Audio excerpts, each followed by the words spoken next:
साल 2016 show coffee with Karan season 5। इस talk show के चौथे एपिसोड में रणबीर सिंह और रणबीर कपूर एक साथ आए थे। शो के एक सेगमेंट में करण उन दोनों से बहुत पर्सनल और एडल्ट सवाल पूछते हैं। अगर किसी सवाल का जवाब हाँ है तो दोनों को उनके बीच में बैठे अर्जुन कपूर को किस करना है। सवालों का सिलसिला शुरू होता है। करण पहला सवाल पूछते हैं, कभी सेट पर या मेकअप रूम में सेक्स किया है? जवाब में रणबीर सिंह और रणबीर कपूर दोनों अर्जुन के दोनों गालों पर किस करते हैं। मतलब दोनों का जवाब हाँ है। करण दूसरा सवाल पूछते हैं, कभी उड़ते हवाई जहाज में किया है?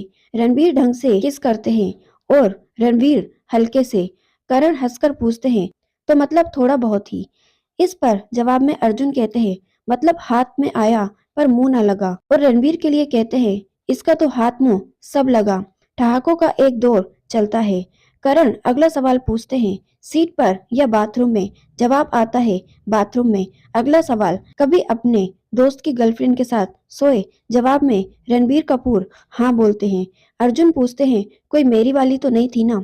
अगला सवाल, कभी अपनी माँ की किसी दोस्त के बारे में फैंटेसाइज किया है? दोनों का जवाब हाँ होता है। अगला सवाल, अपनी गर्लफ्रेंड की किसी सहेली के बारे में फैंटेसाइज किया? रणबीर हाँ बोलते हैं और रणबीर ना। अगला सवाल, अपने से उम्र में बड़ी स्त्री के साथ सोए? दोनों का जवाब हाँ होता है। अगला सवाल, कभी जिम में सेक्स किया है? रणवीर का जवाब हाँ होता है और रणबीर का ना। आप सोच रहे होंगे कि आज मेल मैटर्स में मैं कॉफी विद करण मैटर को क्यों लेकर बैठ गई, लेकिन इसकी एक वजह है। आज मैं पुरुषों से पुरुषों की किसी समस्या के बारे में बात नहीं करना चाहती। उस समस्या के बारे में बात करना चाहती हूँ जो उन्होंने पैदा की है। एक दुख वो जो हमें मिला, एक दुख वो जो हम दूसरों को देते हैं। कॉफी विद करण के नए सीजन का एक पहला एपिसोड रिलीज हुआ और उसकी कुछ ही घंटों बाद दीपिका पादुकोण अचानक सोशल मीडिया पर ट्रेंड करने लगी। मेरे फेसबुक, इंस्टा, एक्स की फीड में हर तीसरी पोस्ट दीपिका पर बना कोई भद्दा मीम, कोई अश्लील चुटकुला था जो कह रहा था कि दीपिका एक चरित्रहीन औरत है और रणबीर सिंह जोरू का गुलाम। मर्दों ने दीपिका को ट्रोल करने में कोई कसर नहीं छोड़ी। दीपिका का पूरा अतीत खंगाल डाला और ये दावे करने लगे कि रणबीर कपूर समेत दीपिका के जितने भी एक्स थे वो सब कितने समझदार और दूरदर्शी पुरुष थे। उन्होंने इस औरत के चरित्र को पहले ही परख लिया था।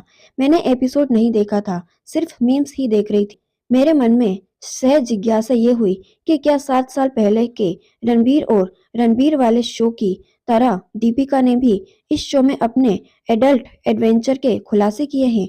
शो देखने के बाद पता चला कि दीपिका ने जो किया वो ये था।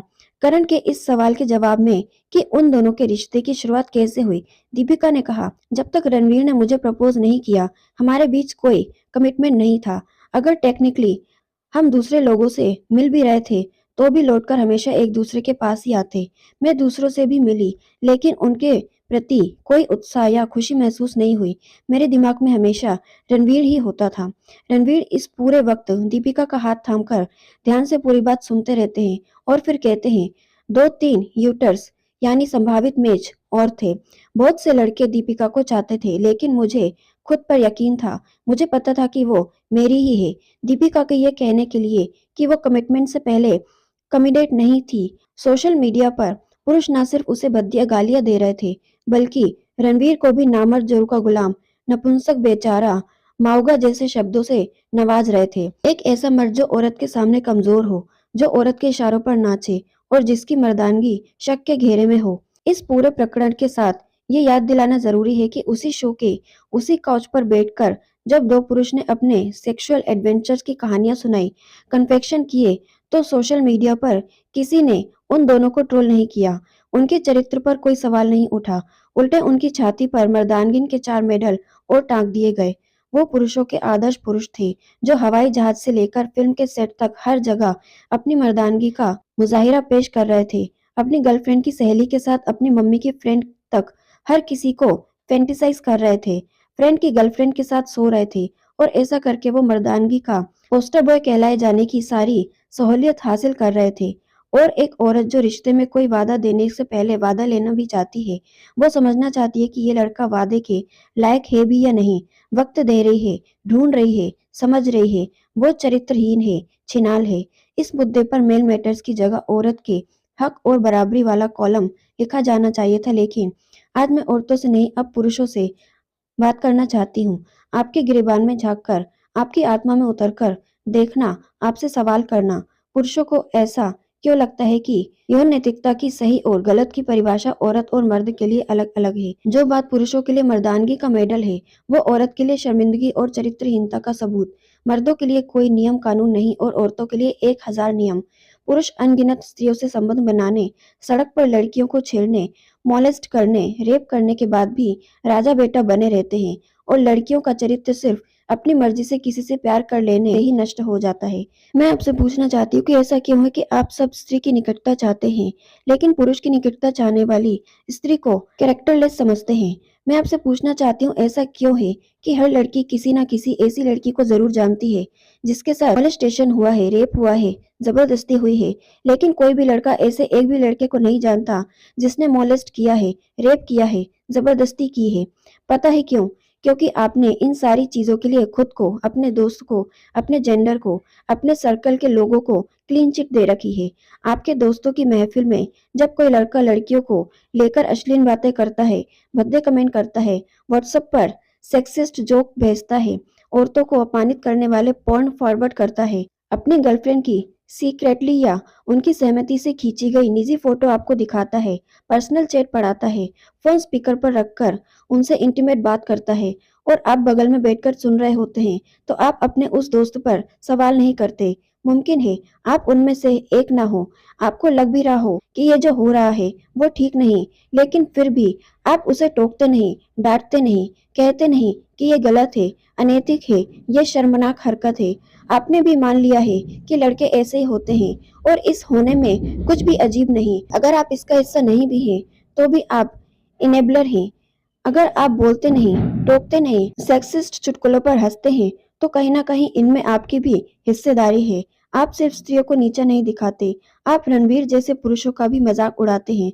सहृदय दयालु स्त्रियों के प्रति स्नेह और विनम्रता से पेश आने वाले पुरुषों को नामर्द कहकर चिढ़ाते हैं।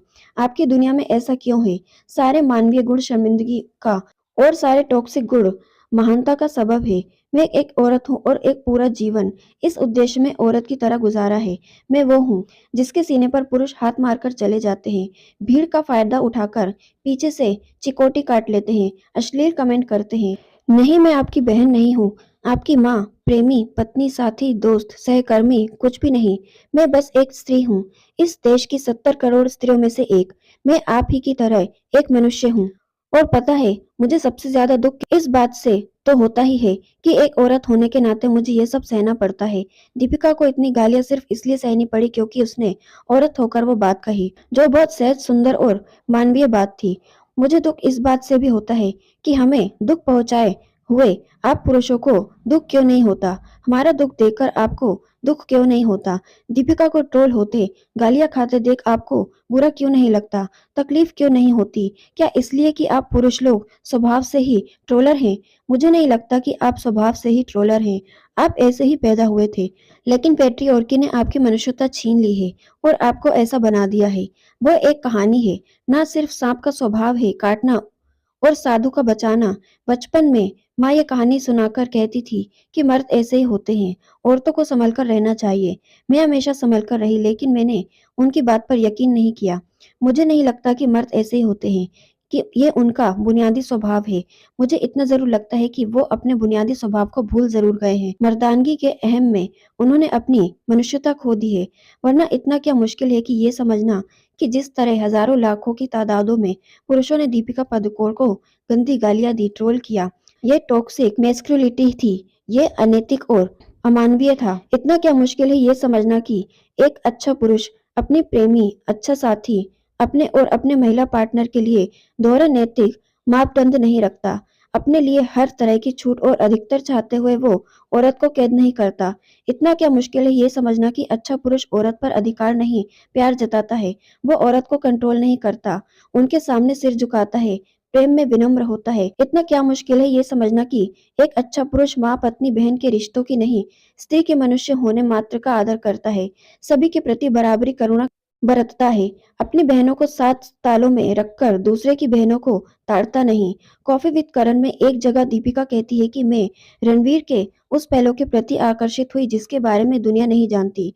उनकी विनम्रता, उनकी करुणा, उनका संवेदनशीलता, उनकी भावुकता। मुझे अच्छा लगता है कि वो रोता है। पता है इस दुनिया को क्या चाहिए? इस दुनिया को ट्रोलर्स नहीं चाहिए, दीपिका के मीम्स बनाने वाले, रणवीर की झूठी हमदर्दी जताने वाले, मांसपेशियों का बल दिखाने वाले अहंकारी लड़के नहीं चाहिए। इस दुनिया को चाहिए ढेर सारे रणवीर, लड़के जो रो सके, जो बिना हक जताए, बिना रोब जमाए, बिना ताकत दिखाए, बिना झुके, सिर्फ दिल जीत सके, प्यार कर सके, हाथ थाम सके, साथ दे सके, जो मनुष्य हो सके।